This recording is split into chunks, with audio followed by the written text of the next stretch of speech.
So, I guess we'll get started, right? Hi, everyone. Hey. I'm Brandon. Hi, I see some familiar faces in the crowd. I'm the county coordinator for Cole Davis. I also help manage the operations for DEVA alongside some of the lead volunteers. And excuse me, this is the last DEVA meeting of the year, 2025, right? It's pretty cool. It was kind of flown by for me personally, but welcome. We're gonna get started here as we usually do with our usual agendas with introductions, EV hot topics and Q&A. So if you have any pressing questions about TVs or anything related to charging or the new Leaf model, or people here that can answer those questions. Then we'll do some year-end roundup and planning for 2026, more on that later. And then to the juicy part, which is the show and tell and ride and drives. So we have 7 EV models here, some duplicates of to check out if you just want to see the interior, and you can also do a ride and drive if you have a copy of your insurance and your driver's license. And yeah, that'll be our agenda for today. So I guess we can get started with introductions, right? Would anyone like to go first, or second? Sure, I'll go first. I'm Cam Leitner, I live in Davis, and I've been interested in electric vehicles for a long time. I've never owned them. My partner has Chevy Volt, which I like really well. I like plug-in hybrids because I do a lot of long drives, like several hundred miles. So I either need something to charge super fast or Nice. Okay. Welcome. Thanks. I've seen before, so I know. Good to have you. I'll think about that. I'm Sandra. They have aforementioned plug-in hybrid Chevy Volt 2014. And I've been driving it, and I just want to stay up on what's available so that when it kind of gets to the end of life, about what it was. It's hard to. It is. Okay. Yes, thank you. Well, you chose a good meeting to come to. We have lots of cool models. Good time. Anyone else like to say hi? Sure. Is go it a ahead. tie, or who did I win? Yeah, I think you won. I won, okay. My name's Raul Renault. I've been driving EV since 2012, when we got our first Nissan Leaf here in this very showroom. And then 6 months later, we liked it so much, we got a second one also here. And haven't looked back. Now I've got a Tesla Model Y, and we have a Pacifica hybrid plug-in minivan also, which we like very much. Nice. Speaking of EV minivans, I actually saw the new VW ID Bus. Looks nice. Nice. If anyone has one, we'd love to show us sometime. Thank you for introducing yourself. Sure. Robert, do you want to? I'm Barbara. This is Robert. And he can speak, but he usually prefers to speak. Okay, yeah. And we have a 2016 Nissan Leaf, which we love, and came here tonight full of enthusiasm for test driving the 2026 Leaf that apparently just got sold. And I guess so. yes, and isn't going to be here. Oh. So are we just doing introduction, not hot topics yet? It can be fluid if you want to. Okay. Yeah. So we're the new Leaf has just about everything that we want, but I have some concerns about the stability of Nissan and whether, for example, a big dealership just closed in Sacramento, big Nissan dealership. And I want to be sure whoever makes my car is around to fix it. when need be. So, yeah, that I'd love to talk about that. That's really interesting you bring that up. I don't know if anyone remembers the news about that merger between Nissan and Toyota happened earlier this year either. Oh, Yeah, No, Just the financial. was it Mitsubishi? I might misremember. Or something like that, anyway. So to that, these things, design, four of our cars, so I think we're strong. They're being designed to pay for our land. And I believe it's in 26, we have a bunch of upgrades. I think we're gonna be on the line. Okay, We're gonna be all right, we started doing in 2011, so you're gonna love the 26 week. and it comes highly recommended. Natalie said I created it for Aria, and I missed my 8 from the new one. Here we are.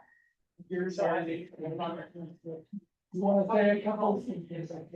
say a couple words about the leaf? You wanna say a couple words about the leaf? They haven't been touching it, it seems like they're dropping the highest level, the platinum level. It has everything, we put even kind of movement right now.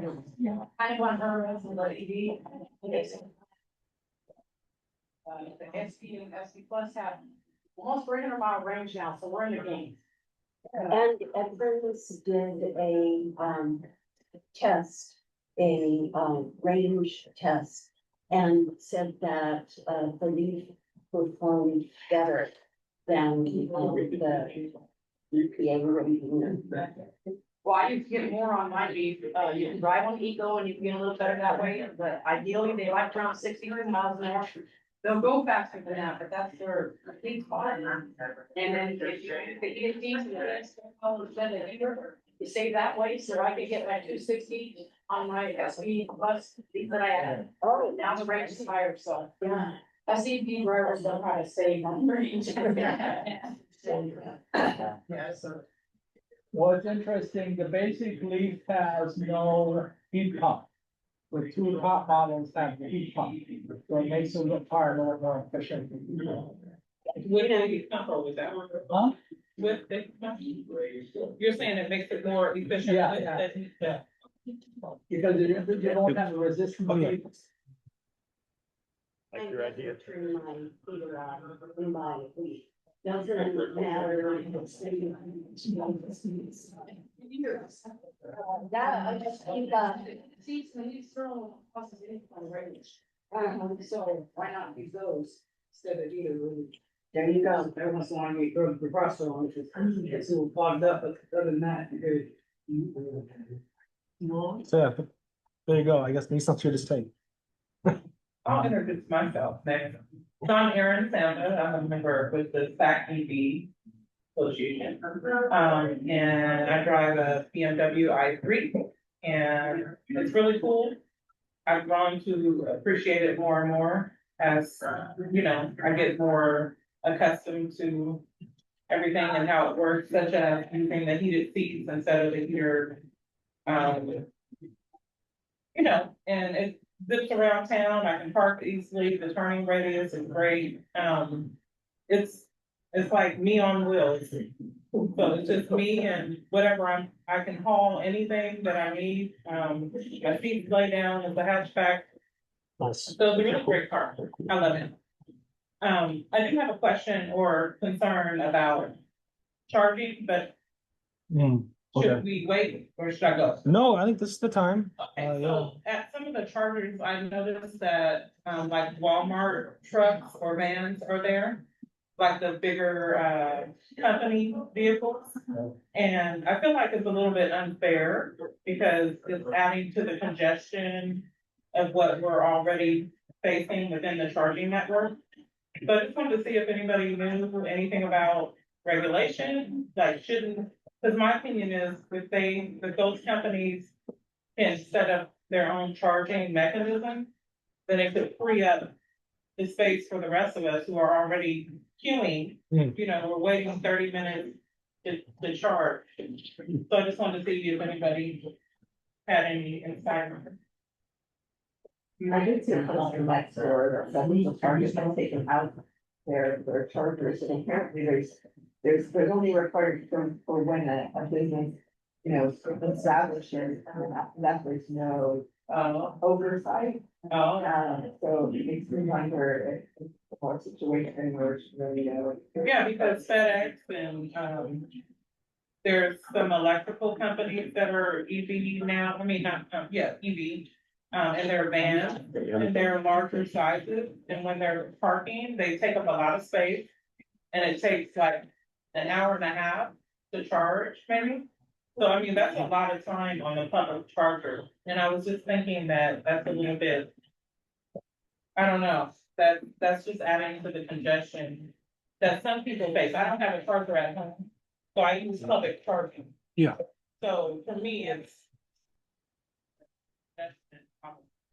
That I'm always there, so.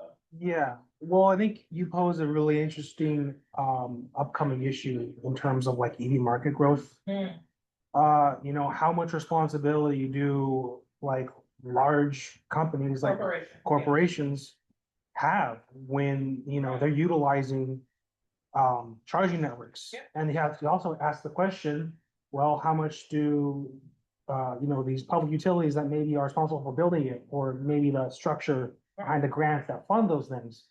I think we're kind of still, for lack of a better word, term in like a wild west of like Yeah. all this development.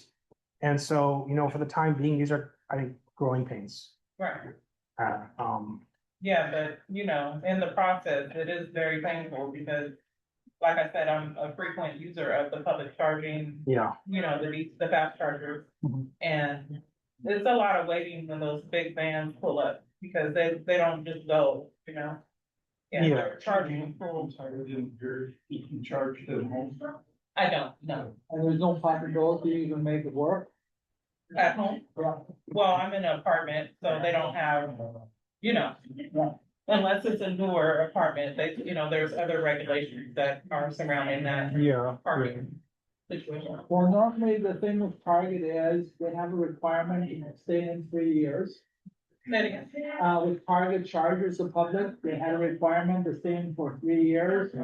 Woodland School District did the same. They took out their chargers and they took it out later. I think after 6 or 7 years, we don't want to pay for electricity.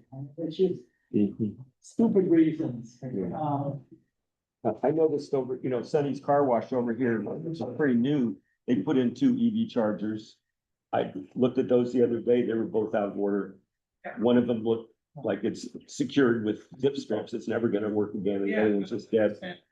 You know, Well, there you have to, as an advocate, go out and talk to the business and say, hey.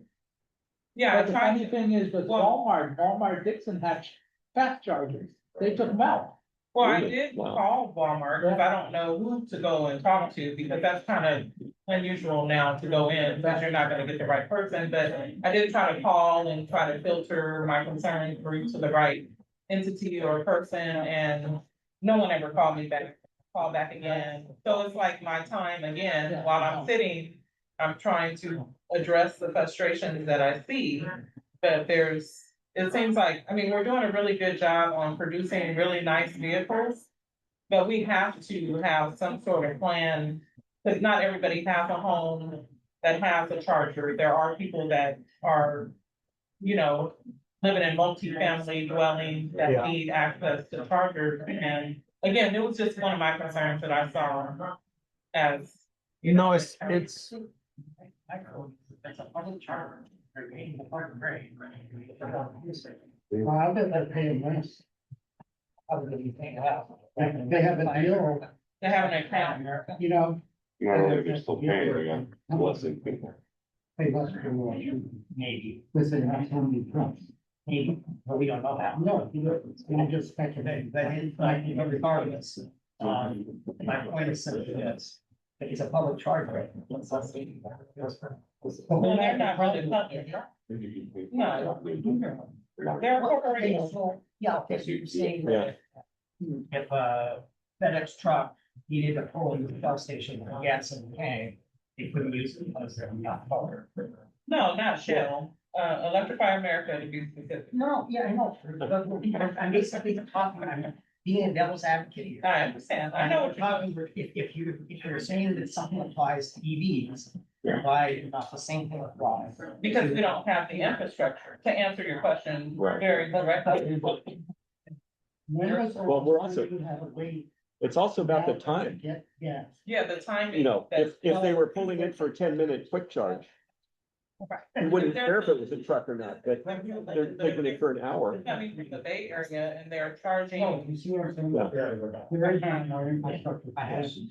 Yeah, but I haven't had to wait very long. What year is your? It never had. When When it- you charge. when it- Well, the charge must be at home, and if you are doing the charge in the fast chargers, that next back right. More than the, he hasn't had his home, he hasn't had his. Right, but, well, okay, so let me ask you this. So you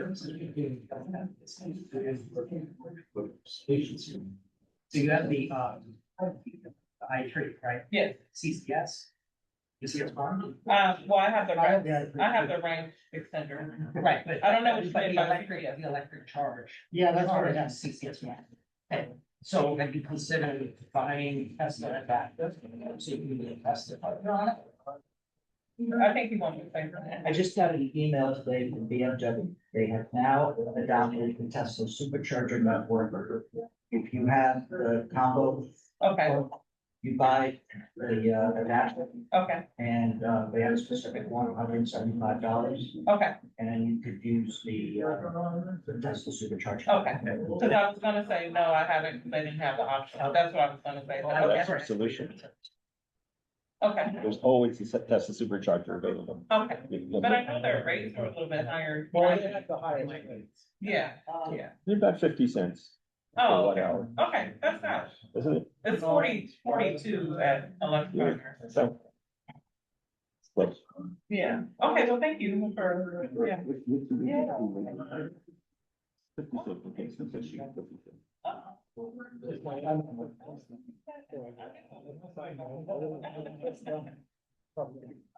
don't think so.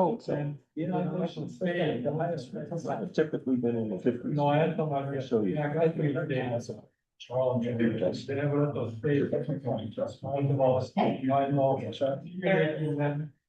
to charge, to build some of superchargers with a shop associated. Here's my last. So you need time to Supercharger, it's quite wild. It's 45 cents. Just like you. Thank you for your input. It's a Tascadero. And I know we plug in But that's almost. weird places before, and it's been, you know, like $20 to charge. Hmm. So. A full yeah, charge? For a full charge. Okay. And so, you know, if that sort of thing gets more out there, you know, and it's getting to be more like, buying gas, I'm sure there'll be a lot more chargers pop up. Because people will be able to actually make money. True. That is, And I suspect that's where things are gonna end up going, you know. but, you can't process your own gas, can you? But you can generate your own You electricity. can't. It's true. That's a good point. It depends. If you have a diesel, you can make no biodiesel. Then you have to fry a lot of French fries. Yeah. That's what I'm McDonald's franchise. Yeah. Yeah, right. You wanna drive diesel, and just own a McDonald's franchise, so yeah. Great, would anyone else like to introduce themselves, introduce the topics? I'm Fabrizio. I've been driving an EV since 2010. I still have my Tesla Roadster. And after that, I got a plug-in hybrid, 2014 Cadillac ELR, which I still have. And in between, I had a Chevy Spark EV and a Fiat 500e, which I don't have anymore. But I have a BMW i4 2024. That's why I just got that email. Okay. And then I wanted to take advantage of the $7,500 tax credit. So I picked up a year ago a 2024 Chevy Equinox EV. Nice. And then 6 months ago, I picked up a 2025 Dodge Charger Good morning. Dodge Charger Daytona. Wow. which I brought here. Oh, cool. Are you gonna give drives? Is it red? Yes, And it's very fast. yes. Oh, Yeah. I've heard When you're on. Is it red? The Tesla, my Roadster Yeah, I is heard- the base I heard version, V8. so it only does 0 to 60 in 3.9. I4 does it in, 3.5, and the Charger does it in 3. Well, I have one question. How is the development of solar coming there? Aptera, you're talking about the Aptera vehicle, the solar EV? Solar. Yeah, you're asking about, Solar, Yeah. solar production in general, or and so where you have solar on the roof? of the vehicle, yes. The only one I know of is Aptera. We were supposed to have their vehicle at our EV fair back in September, but they had to use it for an investor meeting. So, but depending on their initial public offering, I guess that kind of sets the pace. what's Because the the name of the brand? Aptera, Aptera. It's a three-wheeler. Oh, It's a very futuristic. okay. Yeah, it's a house farm, it's not really a car. Oh. It's a three-wheeler, has a three-wheeler. I But they're currently laying out the assembly facility in Carlsbad, and it's all manual at this point, but they're gonna start basically doing the production assembly line of the process. And they works. They did get, I think, $65 million for this stage. I'm not sure how to structure this. Yeah. I have a reservation on it, but maybe what I'm gonna get. I'm at 966 and like 966. Brandon, who wants introductions? what do I want? Did you want an introduction?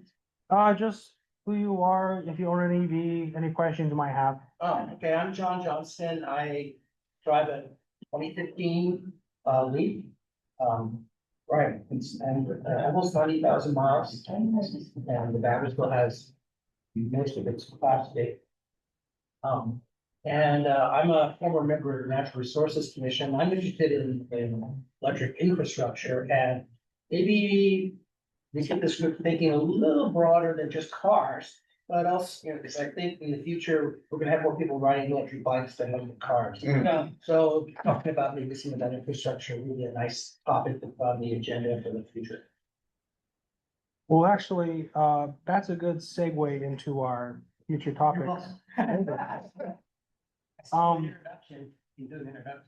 Please. So, my name is Peter Mackin. I'm, president of the Sacramento EV Association. I drive a 2025 Lucid Air. Let's give it a drive, Sure, ride. I can do that. It will charge 200 miles in range in 20 minutes. So anybody who's concerned about charging speed, that's your car, or the Ionic Class. And I also have a Volvo 2021, Volvo S4. So been driving electric since 2012. Thanks, Peter. So we can keep the conversation going a bit longer before the ride and drive. It's just a quick reminder for the people who have walked in a little bit after. We have a raffle going on for all these prizes up here. Please just take it and put it in. And if you want to be contacted for the new Nissan Leaf, the Chevy Equinox, or the Chevy Silverado EVs, you can put your name and email on these pieces of paper back here. And you'll be contacted by our sales rep, Joan. Any of the other cars that are out here, you Or- can just put down what you're looking for, and I have contacts with the dog store, we have the out of the Dodge. Okay, great, thank you. So the next part of our agenda will be topics for future DEVA meetings. We're passing around some two pieces of paper that list all of the topics for future DEVA meetings that you're interested in. Just pick 3 of them, no more, no less, or less if you want to. But typically, hopefully, no more than 3. I could read them out to you very quickly. What to do with your Tesla, application for charging at home, road trip tips, long road trips, what's coming next with relaxed, cafe emulations. Chinese made EVs, what happened to the Tesla Cybertruck, test drive a Terra solar car. There's a few more, bi-directional charging, public charging, new EVs, road tripping, learning, a mud EV charging, an EV charging infrastructure growth, update on manufacturers conversion to NACSs, and more. I guess I'll hand each one out to you. Go ahead and just do a check mark, on your top three. Pass them around. We can continue the conversation as well. And then after this, please listen to what you're saying. Check out the cars. And just, please grab some more pizza if you're hungry. Or just want more. I'll just jump in real quick. I just want to say, my name's Eric, she's Cassie. We've had over a dozen EVs since about 2012. But the reason I bring it up is our first EV experience was a Nissan Leaf in Elk Grove. They were just doing rentals for like $20 a day. So we just rented it for a few days and like, this is great. Why don't people like this one? And then we went and got a fourth. So that's how we started. But anyway, yeah, just kind of been kicking around for forever. So I'm currently in a Crosstrek plug-in hybrid, and she's got a motor. And no big topics. That's it. Thanks, Eric. I think that's a good comment on that, getting people who are curious or skeptical to test drive an actual EV, any EV, if they've never experienced before. I think that's a really good step in them actually understanding, oh, this is actually better, or this is really fun, or whatever they're looking forward to. So Brandon, when we bought our Leaf, we went into the showroom and told them we were really interested, and they said, okay, let's get in and you can drive it. And I said, I don't know how to drive an electric car. And he said, well, it has a steering wheel, an accelerator, and a brake. Can you operate those? Yes. But I had the impression it was some different kind of beast, and I need lessons before I could drive. So on that note, a lot of employees need lessons too. The first time I took my Focus electric in for service, it was just a $10 tire rotation. That was it. But the invoice they gave me at the end said I had an oil change. But they 1000% committed to this oil change, and they got really upset when I told them there was no oil change that happened. Like they're like said I was calling them a liar and whatever. But, like, yeah, the dude got heated. But I might have told this guy, if he can show me where he put the engine oil, I'll pay him double. He almost jumped over the counter. He was heated. He was upset. That he couldn't string us up on that. So, but sort of thing happens all the time. We had a C-Max. It had kind of a strange, like, stepping motor noise, and I wasn't sure what it was. And they swore up and down it was the CVT, like just at a stop. Turned out just being the condenser fan. That's it. Just turned the aircon off and just stopped. So, I mean, I think a lot of people have a lot of things to learn in the industry and outside. Yeah, but here in Nissan, they've been selling it pretty long. You've been driving an electric vehicle, so the salesperson drives an electric vehicle. That's a advantage. Their own car. My last Nissan salesperson would not stop asking to turn the radio on, and that's all she wanted to talk about was the Bose audio. But I mean, it varies person to person. So some people know their stuff. I would be very excited to run into them. No, some know their stuff, and that's how it should be. If you're a car dealer, you have to have employees there that know their stuff. Sure. Yeah, I agree.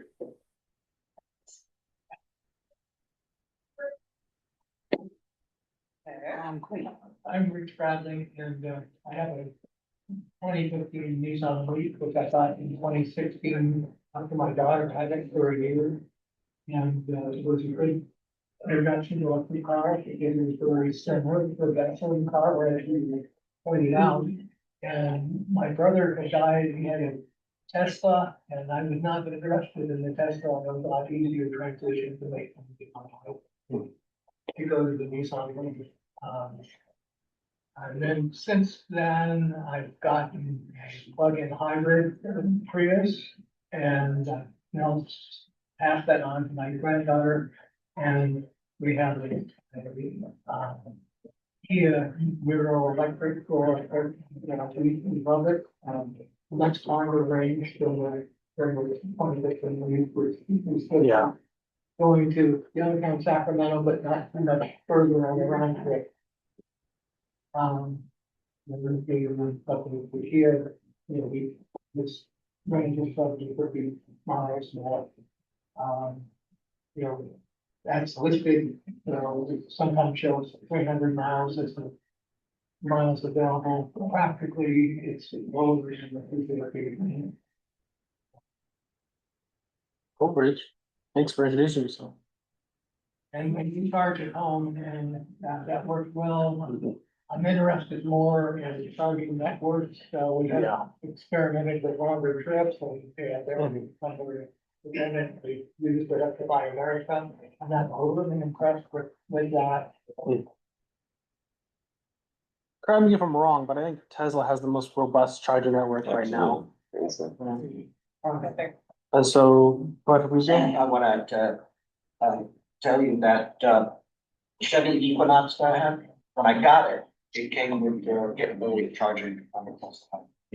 okay. And I took a road trip with it and my BMW, which was not compatible with the Tesla network, on a road trip from here to, Oregon. Here's the difference. I would look for an Electrify America charging location. Maybe 4 plus off, and because Electrify America has got this deal with a lot of manufacturers getting free charging for a period of time. It was oftentimes those 4 were occupied. But the Tesla locations had up to 40 chargers, right? And they were not all full. And that, to me, was the biggest difference. Is that when I'm trying to find a charging location that's not Tesla, I'm taking the chance that I'm gonna find one that's available and operational. Whereas with the Tesla local networks, because they have so many, you're probably find out a bit. On that same note, I absolutely agree with the kind of unlimited deal, like manufacturer incentive. You just charge as much as you want, because if I don't charge 100% every day, what am I gonna do? Right? So kind of leads to congestion and just people just hanging out. Right. Oh, and those same networks not charging kind of overages or idles. So like you get people downtown Sac that have been fully charged for like 40 minutes, 2 hours, whatever, just, and the idle charge will be 0. It's, come on. Like, incentivize them to leave. And normally, because I have free charging with my Hyundai, it's 30 minutes. If you're over it, you get slapped with charges right away. That's the way it should be, So, I mean, it's not anymore those times where and even if you pay for the first 30 minutes, if you stay on there. And some people just leave their car in there. I don't know why, you have too much money, but. Not any of my vehicles. I drive to work. It's a 50-mile round trip. I've got 70, 100 miles of range still left. I can get to work and back, not worry. So I don't charge every night. And when I do charge, I'll take advantage of those 30 minutes while I still have it for free. And but I'll charge it up and then once a week.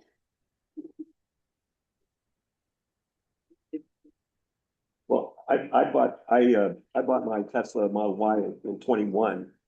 And before I bought it, I drove a lot of cars, but I wanted one with the 300-mile or more range.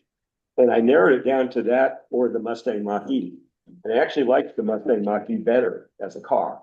I just thought it rode nicer and it felt a little more what I was used to, it had a speedometer in front of you and so on. But when then they considered the charging situation, you know, Tesla just had it all over everybody. And I'm glad to see now that finally that network is opening up to the other companies, and I think that's a huge bonus, you know, to have.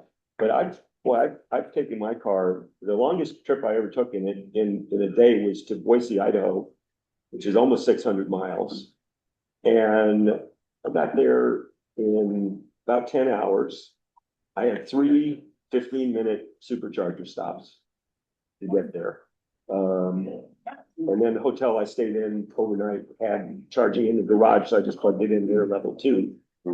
So, you know, I think that the thing that's the smartest thing Tesla did was build out that charging network. Absolutely.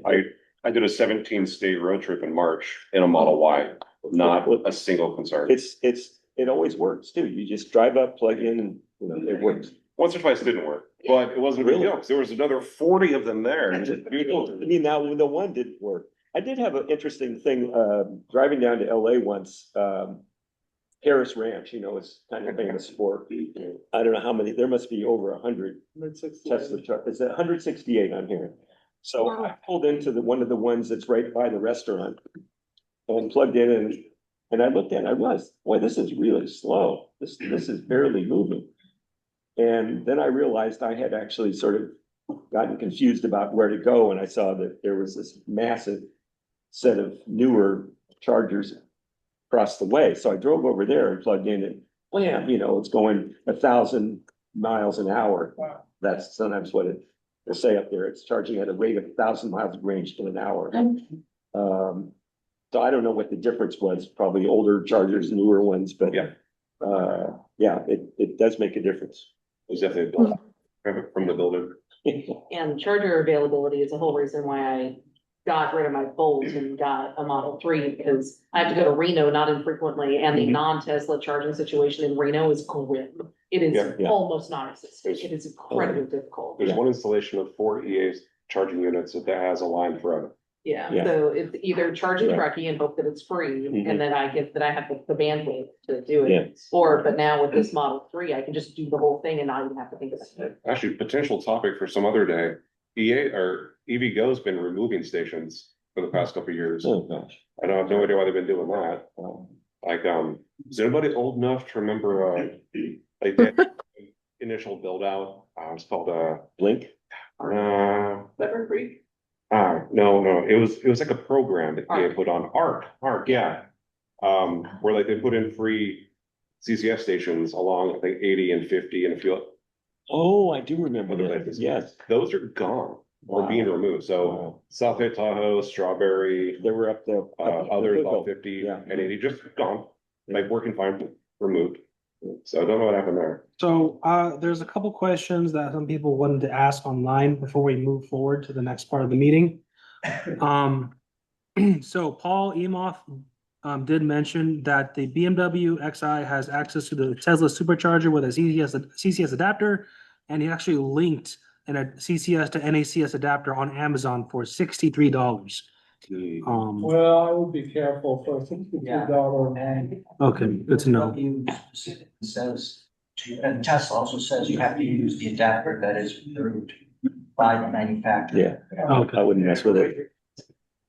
I've bought auto parts off Amazon before and it made my check engine.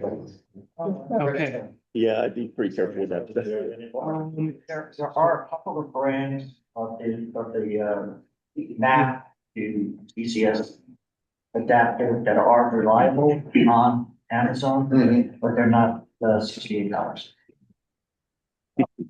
And then Yvonne online had a question as well. I'll let her ask her question. Floor is yours, Yvonne. No?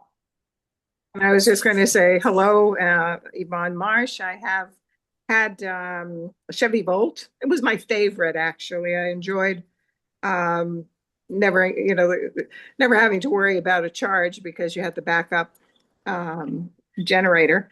But kind of funny story was I had it for over 8 years. And that last year I had to have a smog check. And it was similar to a smog check. Why do I have to have a smog check? And insisted, yep, that was the rule. In the future. That's a gas engine. Yeah, well, well, you had to put gas in it, but it was an all electric. So I don't know. Anyway, I've also had a Tesla Model S, and my grandson now has that. But I kept the feature. I've gotten a Model Y of the unlimited mileage, unlimited charging, which I really enjoy. That's not. Mhm. But no questions, just curious. Thank you for your input, Yvonne. So I think we're going to move forward now to the ride drives or just the tours of the EVs.